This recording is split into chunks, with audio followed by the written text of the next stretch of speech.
my Bloody Valentine. Hello everybody, my name is Mr. Hat. Today we're going over my Bloody Valentine. Came out in 2009 and is directed by Patrick Lussier, who edited all of the Scream movies and H2O. This movie stars Jensen Ackles, who is the same guy, who's the guy from Supernatural with Jared Padalecki. Weird names. I find it kind of odd that both of these Supernatural people did a horror movie remake the same year. You had this one in February, the same month too. Friday the 13th with Padalecki came out both same year, same month. Horror remakes. Coincidence? I don't think so. This movie is about a town called Harmony. It's in Pennsylvania, coal mine country. And we got this series of killings going on. We don't know who's doing it. It has all kinds of red herrings, and that's basically it. It's a typical slasher, has lots of kills, lots of gore, so let's get into it. I really like the opening of this movie. It has like all these newspaper clippings, and it's giving you all the exposition and story about how there was this mine collapse, and the son, the owner, has a son, and it's played by Jensen Ackles, whatever his name is, saying that basically he's responsible for this mine collapse that causes this guy to be trapped in this mine for like a whole week, and he ends up like killing everybody, eating them to survive, I believe. That's what they're telling me. And by the time he gets out of that mine, he's just fucking crazy. He wakes up a year later in the hospital and goes loose in this hospital, murdering everybody, and then goes back to the mine where there just so happens to be a party going on, celebrating 1 year since that horrible day for some reason, and goes on yet another killing rampage very quickly, and then gets taken out. He just disappears. We don't know what happened to him. Is he dead? Is he alive? And then it goes 10 years into the future, and now we got a full-blown mystery. Is Harry, the original killer, back, or is there a copycat killer? I really like the whodunit aspect in this movie, and I think it does it pretty decently. There's not too many red herrings to choose from. There's mainly like a handpick of like 3 people you could think that's doing it, especially 2, Axel and Harry. And if you've already seen the original movie, then you would probably go into this movie thinking it's Axel, because in the original it's Axel. But in this movie it's Tom, but they really do play both people like psycho. Like they give you all this evidence against both people, like this guy's psycho, this guy's got motive, this guy's got motive.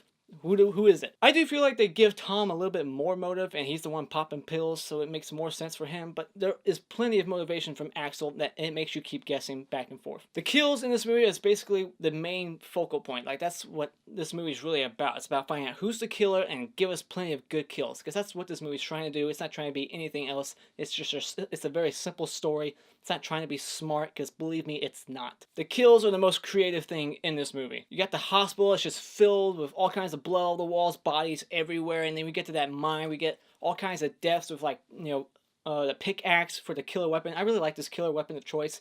You don't see it too often in horror movies enough, and I like it. But like I said, there's just lots of creative kills. You get the pickaxe going through people's heads, out their eyeballs, pushing their eyeballs out, taking people's jaws off, stabbing them in the eye. All kinds of stabbings, but they're all done in a little unique, creative way that doesn't make it feel stale or overdone. Another thing I love about this movie is the cast we get. It's a lot of familiar faces, lots of great performances, some bad ones here and there, but I love seeing Tom Atkins once again. The Fog, Halloween 3, Thrill Me. That's his line from Night of the Creeps. We get to see Tom Atkins once again. There's this other guy, he's in some Roadhouse. I believe that's what it was. There's this guy from like Roadhouse. That's not a horror movie, but doesn't have to be. But he's in Roadhouse. This other guy, Kerr Smith, he's the same character, basically. He plays the same character, except he's not a sheriff, in Final Destination. When I was watching him in this movie, I was like, man, you remind me of that character, beat for beat. He's like the same guy. And then we get Jamie King from another remake, and she was in that terrible Escape Plan 2. Fucking terrible movie. But she was in Silent Night, the Deadly Night remake. And then, of course, like I said, you get Jensen Ackles, whatever his name is, from Supernatural. And I just like the little things that they add in this movie to add all those suspicions towards people, including other people. Because, Tom, he comes into town 10 years later, and he's going to sell the mine and put a lot of people out of business. So you're like, well, that could set some people off. And then there's like this grave that's empty. There's a couple of things in this movie that tear you away from thinking that it's Tom. One of them's completely unfair, and I'll get to that in my negatives. But there's this grave where Harry's body was buried, the main killer at the beginning of the movie, and when Tom sees it, he acts like he's completely unaware of this grave ever existing, so that makes you go, okay, well, it's not him. So just little things in this movie that kind of point you in different directions, and that's what a whodunit movie mystery like this should do, and I think it does it pretty decently. And it wouldn't be a legit slasher if there wasn't nudity in it, alright? That is a staple of all those Friday the 13th movies, all those slashers in the 80s. You had to have You have to have nudity, and this movie has it in spades in just one scene alone. We got this naked chick, she's fucking this guy who's played by the writer or editor of this movie. I think it's the writer of this movie. He plays this guy, this trucker, and she fucks him, and he's like videotaping her, and so therefore she gets real mad. She chases him out of the hotel, butt ass naked. The only thing she's wearing is high heels, and her tits and ass are just shaking and jiggling. Lots of gratuitous nudity in this movie. She did not give a fuck. She was just like running outside butt ass naked. It's February in Pennsylvania. She had to have been freezing. Just a little random thing I noticed that I'm gonna say, I noticed this on this viewing.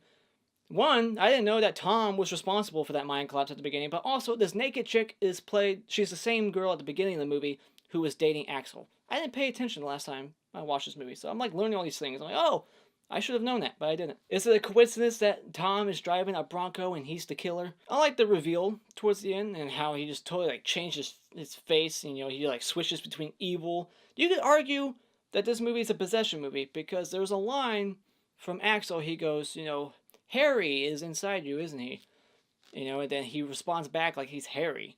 So it's like, is he possessed by Harry or is he just psychotic? I would prefer to believe that he's just very psychotic, popping pills, just very, stressed out and traumatized by what happened. He feels the guilt because he was the one that caused the collapse, which caused Harry to kill people and go on that rampage. But some could argue maybe this is a possession movie. It could be. I really like that line, shoot us both, because, Jamie King's in this bind, and she's like, I don't know which one to believe. Kara Smith, she just goes, fuck it, just shoot us both, alright, just end this. If you're not sure which one of us is the killer, just shoot us both. I also like that the end credits have like a tunnel, it's like a mine, and it just takes you on a little journey through the mine as the credits start rolling. But I guess the main thing I like about this movie is just the kills. That's what I'm here for, really. It's just all the kills, the blood, lots of it. So that's why this movie is pretty fun, alright? It's pretty fun, but also it takes itself a little too serious. So I guess that would push me over to my negatives, is the tone of this movie is not too consistent.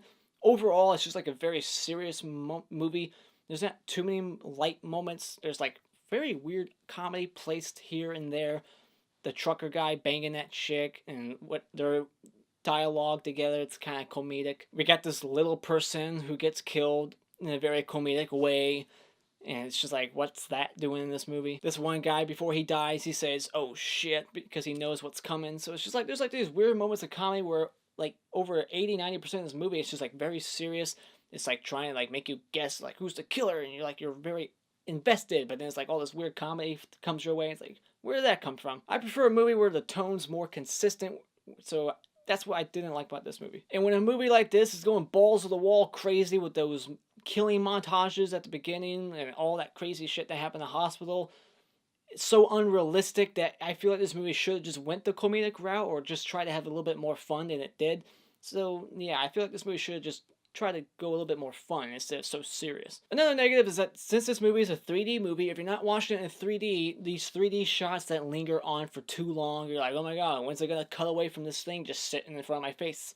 It's so jarring. 3D never makes a movie age well. It's so noticeable when you watch it. It's annoying to see it. There are some conveniences in this movie, like the killer just wakes up magically on a 1-year anniversary like he's fucking Michael Myers in Halloween 5. The fact that he was able to kill every living soul in that hospital without ever getting shot or dying at all. Like, nothing happened. No one stopped him.